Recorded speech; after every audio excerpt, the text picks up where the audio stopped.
tal? ¿Cómo les va? Bienvenidos a un espacio geográfico. En este video lo que vamos a hacer es abrir al debate un tema que quizás podría ser para una charla en vivo o un video en directo, para más que nada para pensar desde las distintas opiniones que ustedes puedan tener, pero es un tema que es interesante trabajar porque se aborda mucho en la enseñanza, en el nivel medio, y muchas veces de manera sesgada o de manera parcial, entonces está bueno tratar de pensarlo desde otra lógica, ¿sí? Por eso lo que les propongo hoy es tomar lo que fue la conquista del desierto, ¿sí? La campaña militar desarrollada por Roca entre los años 1878 y 1884-85, que fue dirigida tanto hacia el norte del país como hacia el sur del país, a los territorios que hasta ese entonces estaban bajo dominio de los pueblos originarios. Entonces les propongo pensar un poquito desde una perspectiva geopolítica y también pensar cómo el determinismo influyó en esta avanzada. Primero que nada, lo que tenemos que tener en cuenta, no me voy a poner a desarrollar en profundidad la conquista del desierto, creo que todos ya sabemos qué ocurrió, en qué terminó, ¿sí? El tema del genocidio de los pueblos originarios, el desplazamiento y demás, pero sí es importante rescatar algunas dimensiones. En primer lugar, qué es lo que motivó a que se generara esta campaña al desierto. En primer lugar, la dimensión territorial. Tenemos que tener en cuenta que en ese entonces era necesario, o se pensaba como necesario, expandir el territorio, apropiarse del territorio, asegurarlo, más que nada pensando en los peligros que representaban tanto el Reino Unido como el flamante país vecino de Chile, que tenían en disputa o empezaban a través de los primeros delineamientos, de las primeras delimitaciones, a discutirse cuál era la extensión territorial de cada uno. Entonces, primer objetivo, delimitar el territorio, expandir el territorio antes que lo hiciera otro, básicamente. En segundo lugar, motivo de índole netamente económico, que era en un contexto de desarrollo del modelo agroexportador, era necesario tener esas tierras para ponerlas a producir. Ojo, esto no quiere decir que antes que se hiciera la campaña del desierto esas tierras no producían, sino que estamos hablando siempre desde un enfoque en el cual se habla desde una posición central del territorio argentino, que va a ser desde los designios del territorio de Buenos Aires, en pensar en capturar esas tierras para ponerlas a producir, para funcionar dentro del modelo agroexportador y tener así una inserción a nivel global. No obstante, también esta faceta económica lo que tenía como segundo punto era, una vez obtenidas esas tierras, no solo ponerlas a producir, sino también redistribuirlas entre los principales migrantes que iban a venir, en teoría, desde Europa, para que estos pudieran trabajarla y así fomentar este desarrollo. Como tercera y última dimensión, la idea es rescatar un poquito algunos factores políticos sociales del desarrollo de esta campaña. En primer lugar, tenemos que pensar que es la época del surgimiento y la consolidación de los estados-nación modernos, ya en Europa y en América Latina también la misma tendencia. Entonces, el primer motivo en este sentido va a ser la consolidación del Estado, ¿sí? Es concretar el Estado argentino. Derivado de lo anterior, si se concreta el Estado, lo segundo que tenemos que tener en cuenta es que es necesario construir la nación, si es necesario construir la nación en lo que significa culturalmente, como así también en la imagen. Es por eso que en este contexto también se crean y surgen los primeros institutos geográficos nacionales, institutos geográficos militar,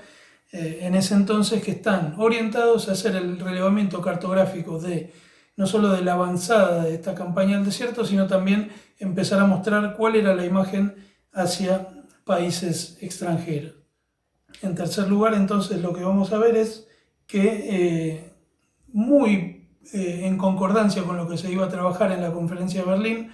donde fue el reparto africano, del continente africano, vamos a ver que es un objetivo establecer límites, demarcar límites y a la vez demostrar que se puede tener soberanía sobre este territorio, por lo tanto mostrarse como un Estado fuerte. Por último, y en esta dimensión más que nada social, el último objetivo era empezar a construir la idea de argentino, ¿sí? La idea del argentino, un constructo, pensar en la idea de qué es lo aceptable, ¿sí? Cuál es la argentinidad aceptable, y al mismo tiempo poner en evidencia que existía un problema dentro del territorio nacional, que era precisamente esa otredad que estaba corporizada por lo que son los nativos y los pueblos originarios.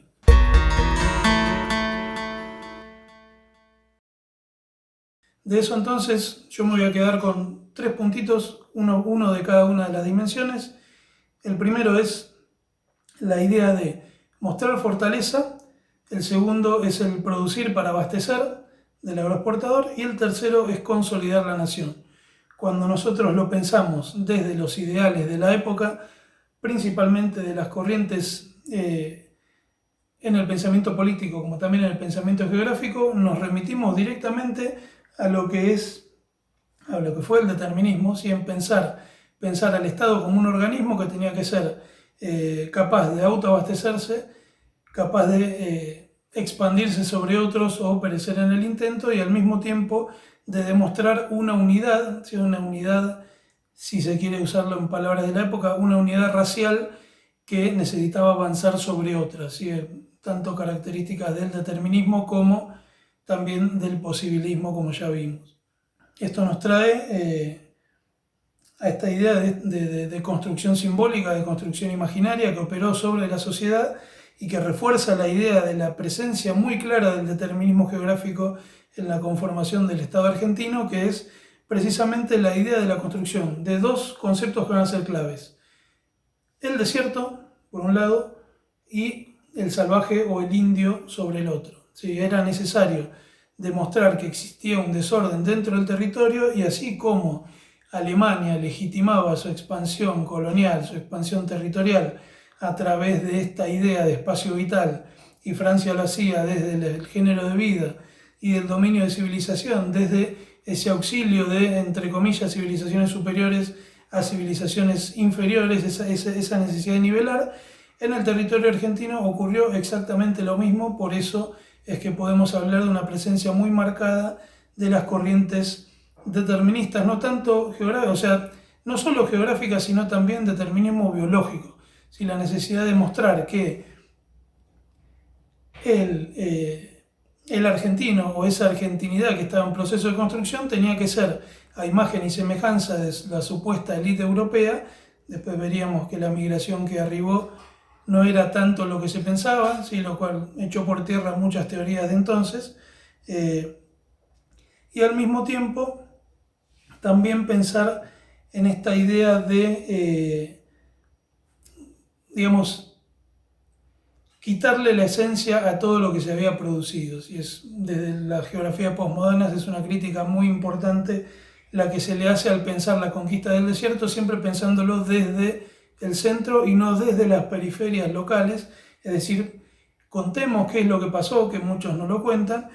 desde los pueblos originarios. Y siempre se planteó la idea del desierto, de un vacío demográfico, cuando en realidad es medio contradictorio que si planteas el combate o avanzar sobre un desierto tengas que plantear el conflicto contra los pueblos originarios, lo cual, digamos que ya desde el vamos era una teoría poco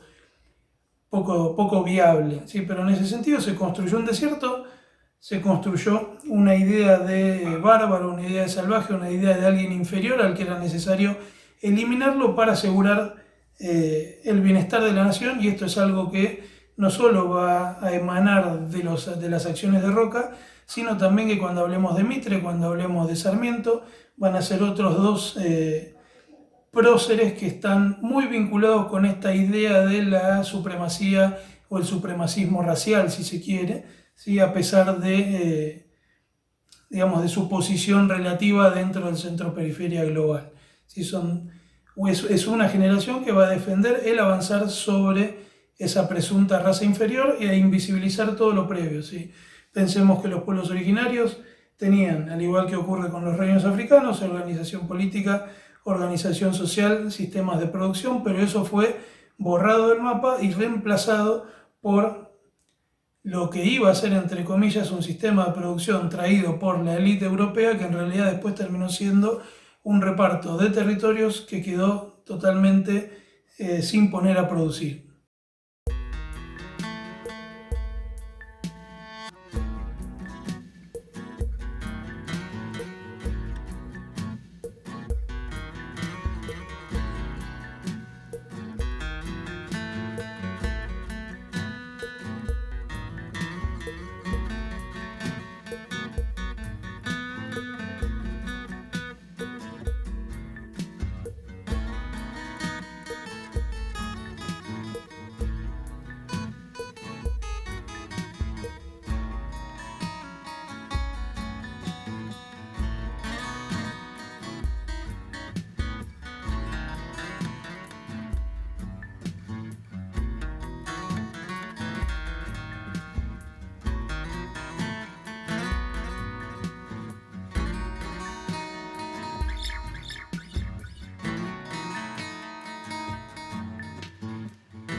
Vimos entonces cómo se podía distinguir este germen de determinismo / posibilismo dentro de la construcción o dentro de la forma de pensar la construcción del Estado Nacional, pero también si lo trasladamos a la geopolítica y lo pensamos en esta lógica de la conquista global, del Heartland, de las primeras disputas entre Reino Unido y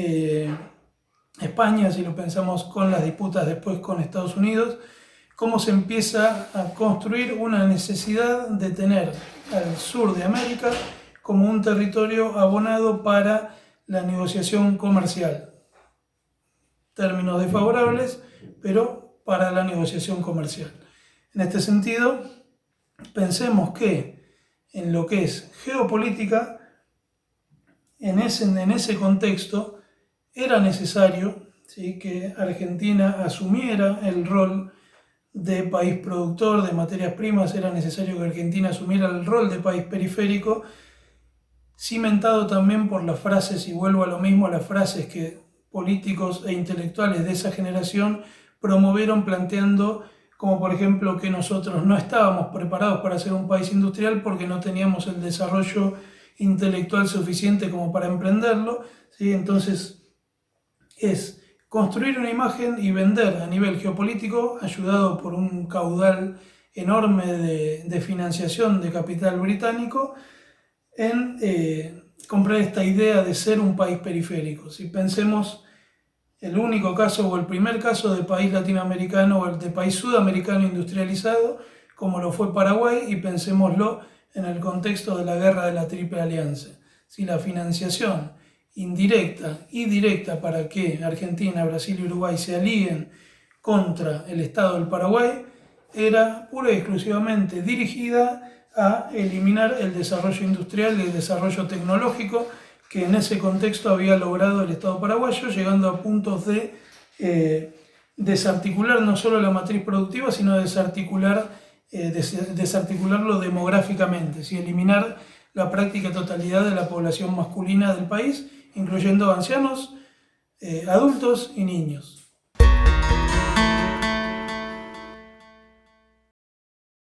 Si nosotros lo seguimos viendo en esta lógica geopolítica, vamos a ver cómo en ese entonces ya teníamos un germen de lo que después en los pensamientos decoloniales vamos a trabajar como centro-periferia, es decir, cómo un país opera, así como operó con la India, operaba con Paraguay para, ayudándose de sus países que normalmente deberían ser aliados, pelear en contra de él, desestabilizarlo y a cambio de ese favor inundarlo de financiaciones que a la larga iban a terminar siendo préstamos que lo que harían era, bajo el peso de la deuda, ya subyugar a las economías de unos países que llevaban menos de 100 años de independencia. Entonces, geopolíticamente, la jugada que se hizo dentro de lo que fue la élite política argentina era mantener obligadamente ese modelo productivo agroexportador, no fomentar el desarrollo industrial para asegurarse a cambio de financiaciones, como dije recién, que a la larga terminan siendo más incluso cesiones indirectas. Recordemos el famoso poema de Atahualpa del Arriero,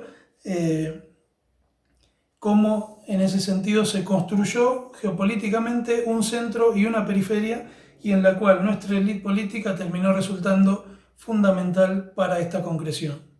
Lo que nosotros podemos plantear en este sentido es que Inglaterra lo que hizo con el continente o con la región sudamericana fue armarse como una especie de colonia de segundo nivel, ¿sí? Principalmente con lo que fueron los empréstitos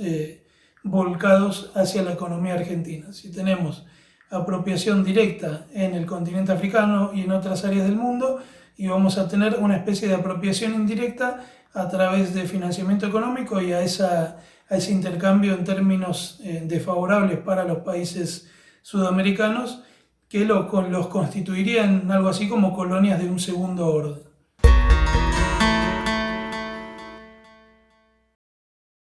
Por eso es, y sin quitarles mucho tiempo más, que lo que yo les planteo es pensar un poquito cuando nosotros trabajemos determinados recortes espaciotemporales, pensar cuáles son los procesos que subyacen detrás de estos y no enseñar simplemente un episodio tan importante y tan lamentable de la historia argentina en el proceso de la construcción de la conformación del territorio nacional, como si fuese algo así como avanzar sobre un desierto y a partir de ahí civilizarlo, sino tener en cuenta que tuvo varios objetivos implícitos, varios explícitos y muchos otros que luego se vieron años después con la consolidación de un centro-periferia y que con los subsiguientes intentos, acá quizás se pueda abrir a debate, de desarrollo industrial del país, siempre generaron más problemas que beneficios vinculado con esta tendencia tácita de mantener al Estado como un país productor de materias primas. En este sentido, esto queda muy abierto a discusión. Yo lo único que siempre les pido es que al momento de enseñar en las aulas